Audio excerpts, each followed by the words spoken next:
So if you ever just sit and watch an octopus for a minute. Oh, yeah. Mind-blowing creatures. Right, like watch it change the actual physical texture of its skin to mimic like a coral reef in an absolute millisecond, and you might think, wow, this creature does not belong on Earth. It really does look totally alien. It does. But according to a really controversial peer-reviewed paper from 2018, that isn't just a fun metaphor. I mean, the authors of this paper are literally arguing that cephalopods are aliens. Yeah, it is a proposition that fundamentally upends, the standard evolutionary tree of life. Totally. Because we are so accustomed to this biological lineage that's rooted firmly right here in Earth's primordial soup, right? Yeah. But the research we are diving into today suggests a radically different tree, like one with roots extending millions of light years out into the cosmos. So the mission for this deep dive is to explore this fascinating, highly debated paper, because it argues for the extraterrestrial origins of octopuses, relying heavily on the theory of panspermia. Right, the idea that life is distributed throughout the universe via comets and meteorites. Exactly. Okay, let's unpack this. Let's unpack this, because my natural instinct is to immediately look for the catch. Of course. That's the scientific way. Right. I want to ground these wild claims in the actual data while we dissect the biological mechanics and, the cosmic implications. We aren't here to declare this as the new scientific gospel. Definitely not. Or to dismiss it as total science fiction either. We just want to interrogate the specific hard science the paper is actually bringing to the table. Absolutely. And to really understand those arguments, we have to start, before the octopus even enters the picture. Okay, where do we start then? We have to look at the history of the panspermia theory itself. The authors of this 2018 paper, they're building on decades of work pioneered by astronomers. People like Sir Fred Hoyle and Chandra Wickramasinghe. I've heard those names in relation to astrobiology, yeah. Exactly. And they basically spent their careers arguing that the standard biological model has this massive mathematical nightmare right at its core. And that nightmare is abiogenesis, right? Yes, abiogenesis. Which is, for you listening, that's the process of life emerging from non-living matter, like that classic textbook scenario. Right, the primordial soup. Yeah. A soup of chemicals gets struck by lightning and suddenly, bam, you have the building blocks of life. And that is the prevailing scientific consensus, yes. Yeah. Billions of years ago, under the right conditions on a newly formed Earth, simple organic chemicals just spontaneously arrange themselves into the very first living cells. But these astronomers disagree. Strongly.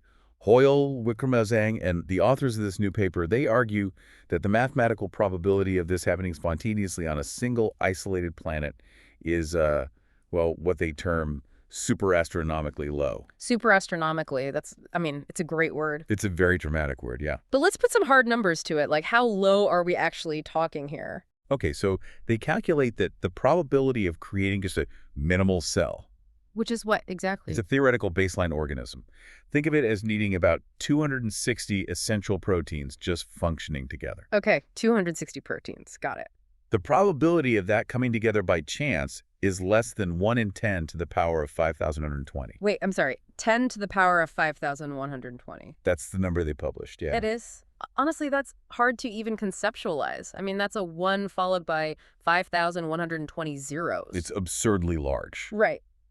For context, there are only about 10 to the power of 80 atoms in the entire observable universe. Exactly. So it is a number that effectively represents a literal statistical impossibility, especially within the relatively brief time frame of Earth's early history. Like the Earth just wasn't around long enough to roll the dice that many times. Right. To these researchers, this math means that abiogenesis happening entirely locally, entirely by chance, is just a deeply flawed premise. So what's their alternative? They posit that the building blocks of life, and maybe even complex, dormant microbes, are constantly being seeded across a galactic biosphere. Seeded by what? By virus-bearing, icy comets flying through space. Okay, but hold on. I really have to push back on this logic. Go for it. Because those statistical models, the ones that give you those crazy 1 in a trillion numbers, they usually assume a sequential, purely random sorting of proteins. That is a common critique, yes. Right.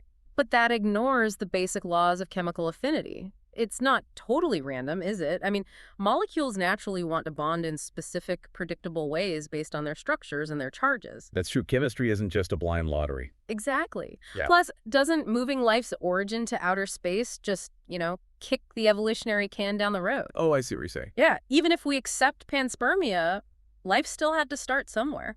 If it didn't start in our oceans, it started in some other ocean or in some nebula. This raises an important question, and it is the exact critique that evolutionary biologists level against the panspermia theory. Really? Yeah, you are entirely correct that it does not solve the ultimate origin of life. It does not answer how that very first biological spark actually occurred in the universe. So what's the point of the theory then? Well, what panspermia attempts to do is completely rewrite the timeline and the location. It shifts the focus away from how did life start on Earth in just a few 100 million years, Which is a huge time crunch. right, to how is life distributed, conserved, and evolved across the vastness of the cosmos over billions of years. Okay, so it opens up the playing field. Exactly. Instead of the universe being a sterile void with Earth as this one incredibly lucky little oasis, panspermia envisions an interconnected cosmic network. Okay, so under this model, Earth is not a closed system. We are essentially a planetary petri dish left completely open to the cosmic elements. That's a great way to put it. I can wrap my head around that overarching concept, but if life is just raining down from space everywhere all the time, why does this specific paper single out the octopus? That is the big question. Right, like why is the octopus the ultimate poster child for alien evolution? Why not dolphins or primates or, I don't know, really smart crow? Well, it comes down to the sudden, inexplicable evolutionary appearance of cephalopod traits in the fossil record, Sudden how? particularly during and after the Cambrian explosion. If you look at the evolution of most terrestrial species, you can usually map a slow, gradual accumulation of traits. Like tracking the ancestors of horses getting slightly larger hooves over millions of years. Right, standard Darwinian gradualism. But the octopus seemingly defies that gradualism. The authors highlight a suite of incredibly complex traits that appear to arrive, frankly, abruptly. What kind of traits are we talking about? Camera-like eyes that rival the complexity of vertebrate eyes, massive brains, and highly sophisticated nervous systems. Here's where it gets really interesting, because the genome of the octopus is staggering. It really is. When scientists fully sequenced the octopus genome a while back, they found roughly 33,000 protein-coding genes. Which is a massive number. Yeah, to put that in perspective for you listening, human beings only have about 20,000 to 25,000 protein-coding genes. Yeah. The octopus is fundamentally more genetically complex than the researchers who are actually analyzing it. And what's fascinating here is the specific composition of those genes. Like what? For instance, the octopus has a massive expansion of a gene family called protocadherins. Rhodocadherins, okay. What do those do? Well, in mammals, protocadherins are crucial for the development of our nervous system and for our brain wiring. So they make us smart. Broadly speaking, yes. And we have a certain amount of them, which makes sense for our complex brains. Yeah. But octopuses have 168 of these genes. Whoa. Yeah, significantly more than mammals do. And if you trace the evolutionary tree backward, right, Yeah. from the common octopus to the squid to the cuttlefish and back to the ancestral shelled nautilus. The standard Darwinian model dictates that we should find precursor genes. Exactly. We expect to find the rough drafts of those 168 protocadherin genes slowly mutating and refining over time. Right, but the paper points out that the transformative genes that make an octopus are largely missing from their pre-existing ancestors. They just aren't there. The genetic gulf between a nautilus and an octopus is immense. Okay, so we have 33,000 genes appearing kind of out of nowhere. We have missing developmental steps. It's like archaeologists digging through a layer of ancient typewriters, and then in the very next geological stratum, they unearth a fully functioning smartphone. That is a brilliant analogy. And to push that smartphone analogy even further, imagine if that phone was constantly rewriting its own operating system on the fly while you're actually holding it. Wait, rewriting its own OS? Yeah, because beyond just missing precursor genes, the paper points to a massive anomaly in something called A to I mRNA editing. Okay, let's elevate the science here and dig into the mechanism of that editing. How exactly are they rewriting their operating system? It involves an enzyme called ADR. ADAR. Right. It stands for adenosine deaminase acting on RNA. Okay, so what does it do? Well, in most animals, DNA dictates the production of mRNA, which then faithfully builds a specific protein.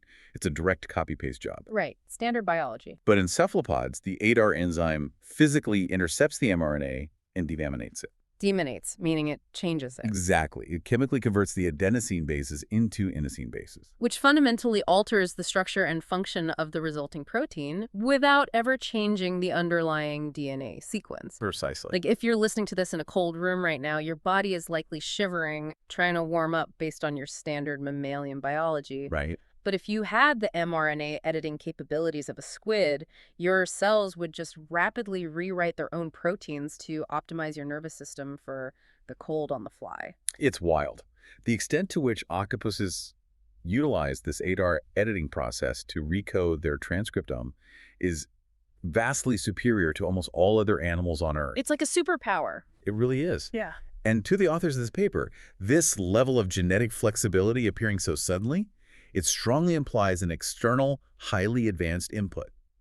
They argue it stretches the limits of conventional neo-Darwinian mutation. Okay, assuming we follow the authors down this rabbit hole, let's accept the premise that these octopus genes are strangely complex, incredibly sudden, and rely on recoding mechanisms distinct from their ancestors. Okay, playing devil's advocate. Right. If we accept all that, we have to deduce the logistics.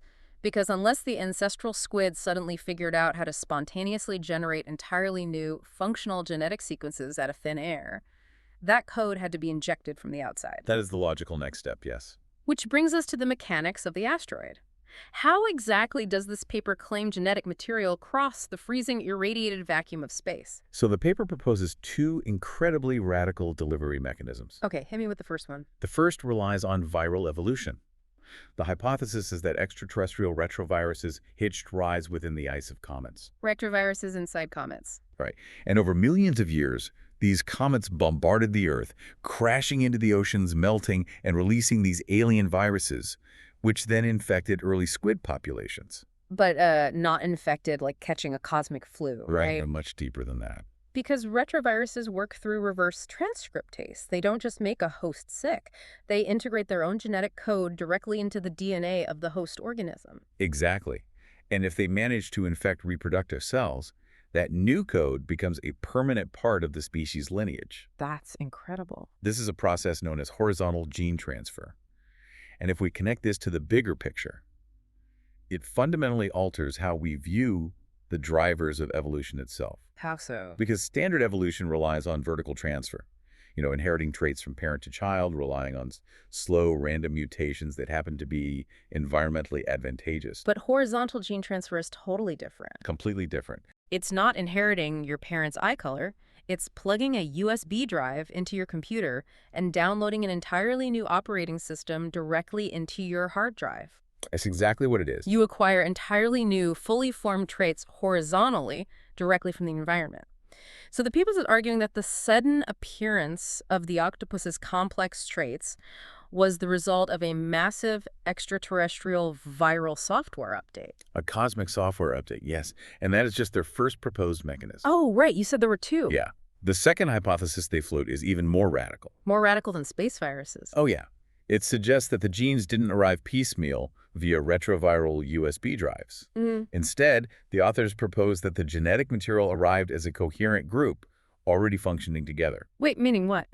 Meaning they arrived inside cryopreserved, matrix-protected, fertilized octopus eggs. Wait, what? We were talking about literal cosmic caviar crashing into the ocean. Essentially, yes.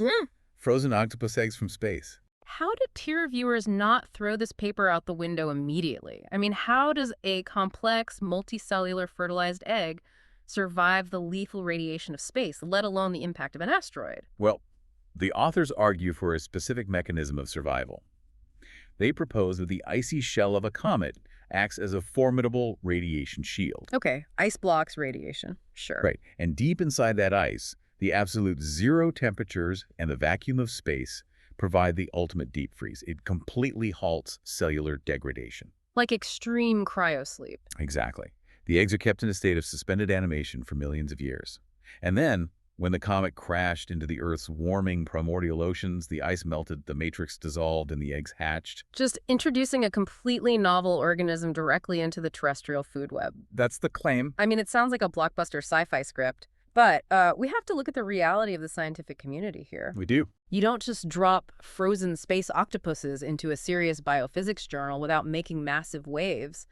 Let's dig into the mainstream pushback, because we really need to explore how evolutionary biologists actually responded to this. As you can imagine, the backlash from mainstream biologists, virologists, and evolutionary scientists was swift and very comprehensive. I'd bet. The overwhelming consensus of the scientific community completely rejects the claims made in this paper. So they aren't buying the cosmic caviar. Not at all. Critics widely view the theories as beyond speculative. They argue that jumping to extraterrestrial explanations is mathematically and scientifically lazy, especially when we have robust terrestrial models that explain these phenomena perfectly well. Okay, let's break down those terrestrial models then. Take the massive genome size and those 33,000 genes. Mainstream science explains that through phenomena like whole genome duplication, right? Exactly. Whole genome duplication, or WGD, is an event where an organism's entire genetic code is doubled. Just copied and pasted twice. Right. This happens frequently in the evolutionary history of plants and amphibians. It provides a massive amount of raw genetic material for evolution to play with and mutate. But did that happen to the octopus? Well, the 2015 sequencing of the octopus genome actually showed no evidence of a recent whole genome duplication. Oh, really? But what it did show was a massive reorganization of the genome. The synteny, that's the order of the genes on the chromosomes, it was completely scrambled. Like putting the genome in a blender. Exactly like that. Mainstream scientists argue this scrambling, combined with the expansion of specific gene families over hundreds of millions of years, accounts for the complexity without needing a comet. That makes a lot of sense. And what about the complex traits, like the camera-like eyes that rival our own? Mainstream biology points to convergent evolution for that. Convergent evolution. Right. The vertebrate eye and the cephalopod eye are structurally similar, but they evolved completely independently of one another. Oh, wow. Yeah.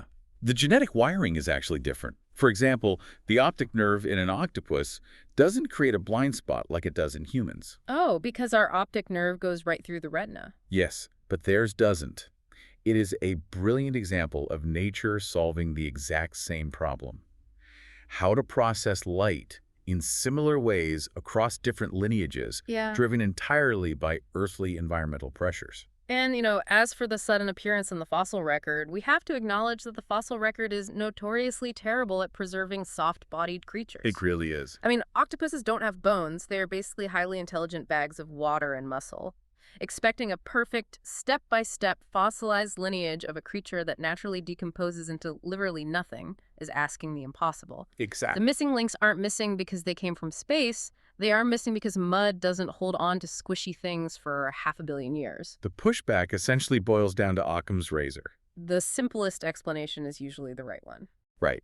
Relying on known terrestrial mechanisms of mutation, gene expansion, and convergent evolution is vastly more probable than a comet delivering frozen eggs from another star system. So if the mainstream consensus is that neo-Darwinian processes absolutely explain these traits. Which they do, according to most experts. Right, and if this paper is heavily criticized by leading biologists, why is it valuable for us to even explore it today?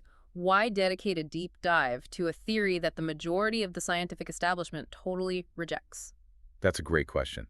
And it's because of the vital role that radical hypotheses play in the ecosystem of scientific inquiry. Like pushing the boundaries. Exactly. Yeah. Even if the space octopus hypothesis is entirely wrong, papers like this force the scientific community to rigorously defend their models. It stops science from becoming complacent. That's a good point. When researchers point to the staggering anomaly of A to I mRNA editing and say this defies standard explanation, it forces mainstream geneticists to interrogate that mechanism even harder. It makes them prove it. Yes, it promotes outside-the-box thinking regarding viral evolution, the limits of horizontal gene transfer, and just the incredible adaptability of life. Science grows by being challenged, and sometimes it takes a truly wild theory to force a breakthrough in our conventional understanding. So what does this all mean?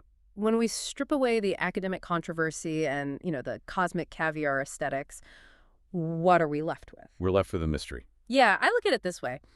Whether the octopus is a genuine extraterrestrial transplant that rode an icy comet to Earth, or whether it is just an incredibly eccentric Earthling shaped by hundreds of millions of years of isolated terrestrial ocean evolution, It remains an absolutely biological marvel. It really does. It is a creature that fundamentally challenges our understanding of life's boundaries. And bringing that realization directly to you, the listener, the reason this matters goes far beyond just understanding cephalopods. How so? This entire debate forces us to reconsider how we view our own place in the universe. Yeah. Are we living on an isolated, lonely rock, where a chemical fluke in a primordial soup sparked the only life in the void? Or are we part of a massive, interconnected cosmic biosphere? Exactly. A galaxy where genetic material is constantly being traded, frozen in comets, and reawakened across the stars. The panspermia hypothesis, however controversial, connects us to the cosmos in a deeply physical, biological way.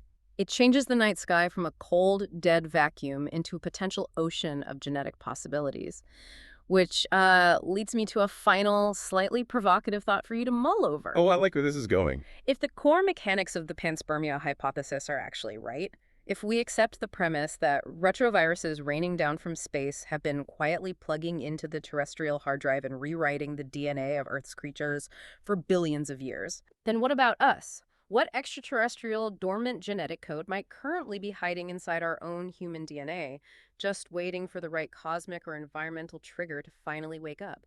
Next time you look at an octopus or look in the mirror, you might just be looking at a little piece of the stars.